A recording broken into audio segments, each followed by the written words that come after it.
Coba jujur, pernah nggak sih kalian merasa capek kerja mati-matian, bangun pagi-pagi, pulang malam, tapi pas akhir bulan lihat saldo, kok rasanya nggak beranjak kemana-mana? Bahkan nggak cukup buat nabung DP rumah.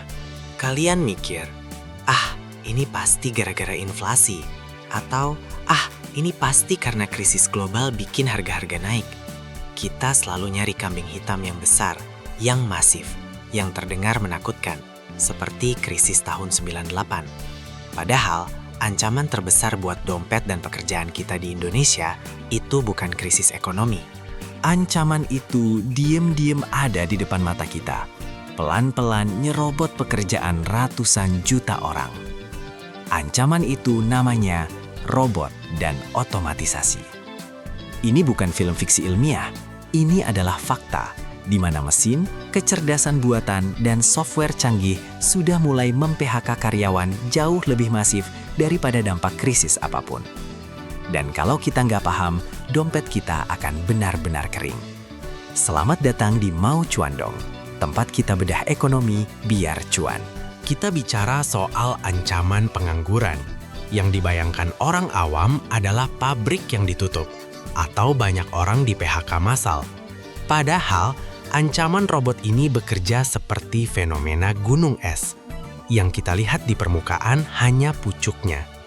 Misalnya, di supermarket besar sudah mulai ada kasir mandiri, self-checkout. Kita lihat, cuma satu kasir yang hilang.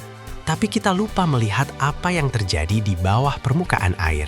Coba kita lihat sektor manufaktur dan logistik yang menjadi tulang punggung ekonomi Indonesia. Dulu, satu warehouse atau gudang memerlukan ratusan orang untuk memindahkan barang, sorting, dan packing. Hari ini, cuma butuh beberapa operator ahli yang mengawasi puluhan Automated Guided Vehicle atau AGV, robot-robot kecil yang bergerak sendiri 24 jam sehari, tanpa cuti, tanpa uang lembur. Menurut laporan World Economic Forum, diperkirakan puluhan juta pekerjaan di Asia Tenggara, termasuk Indonesia, akan tergantikan oleh otomatisasi pada tahun 2030. Ini bukan sekadar operator mesin, tapi pekerjaan kerah putih, white collar, seperti data entry, akuntan junior, hingga customer service bank sudah diganti chatbot yang beroperasi dengan AI. Ini namanya silent takeover. Pekerjaan kita tidak hilang karena perusahaan bangkrut, tapi pekerjaan kita hilang karena perusahaan berhasil. Mereka berhasil jadi lebih efisien dengan bantuan teknologi. Kenapa sih perusahaan lebih memilih mesin ketimbang manusia? Terutama di negara kita yang katanya memiliki biaya tenaga kerja yang relatif murah. Jawabannya ada di konsep yang namanya Total Cost of Ownership atau TCO. Mari kita gunakan analogi sederhana. Di satu sisi ada karyawan A, di sisi lain ada robot B. Karyawan A, seorang operator pabrik, harus dibayar minimal UMR. Kita anggap UMR Jakarta saat ini sekitar 5 juta rupiah per bulan. Dalam setahun, perusahaan harus mengeluarkan 60 juta rupiah, belum termasuk tunjangan kesehatan, BPJS Ketenagakerjaan, cuti tahunan, pesangon, dan resiko mogok kerja. Ini adalah recurring expense, biaya yang berulang setiap bulan seumur hidup. Sementara robot B mungkin harganya mahal di awal, misalnya 500 juta. Ini adalah capital expenditure, biaya modal. Robot ini bisa bekerja 24 jam sehari, 7 hari seminggu, tidak menuntut cuti, tidak sakit, tidak beresiko korupsi.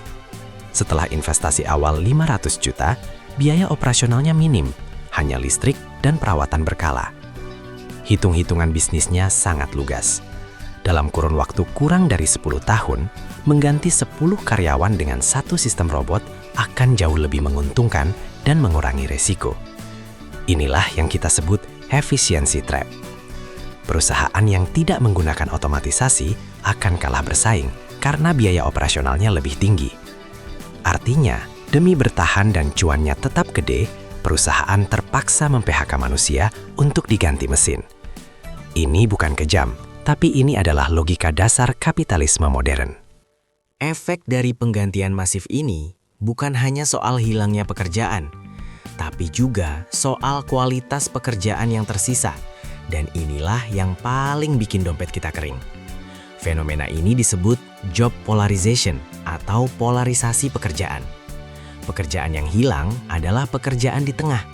Pekerjaan yang sifatnya repetitif, terstruktur, dan membutuhkan keterampilan tingkat menengah, seperti administrasi, kasir, atau operator mesin standar. Ketika pekerjaan-pekerjaan tengah ini hilang, populasi tenaga kerja kita terpecah ke dua kutub ekstrim.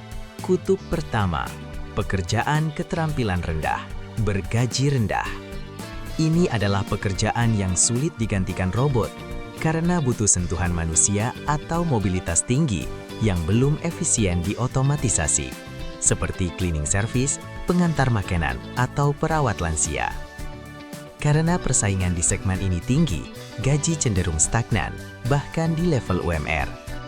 Dompet kita kering karena gaji tidak naik, sementara harga-harga naik. Kutub kedua, pekerjaan keterampilan tinggi, bergaji tinggi. Ini adalah pekerjaan yang menuntut kemampuan kognitif tinggi, kreatif, strategis, dan pengambilan keputusan kompleks, seperti data scientist, chief marketing officer, atau ahli prompt engineering AI. Hanya segelintir orang yang bisa masuk ke sini. Implikasinya adalah middle class squeeze. Kelas menengah yang tadinya nyaman dengan gaji menengah dari pekerjaan administrasi atau operator mesin yang stabil, kini terdesak. Mereka harus turun kelas, bersaing di segmen gaji rendah, atau mati-matian naik kelas ke segmen gaji tinggi.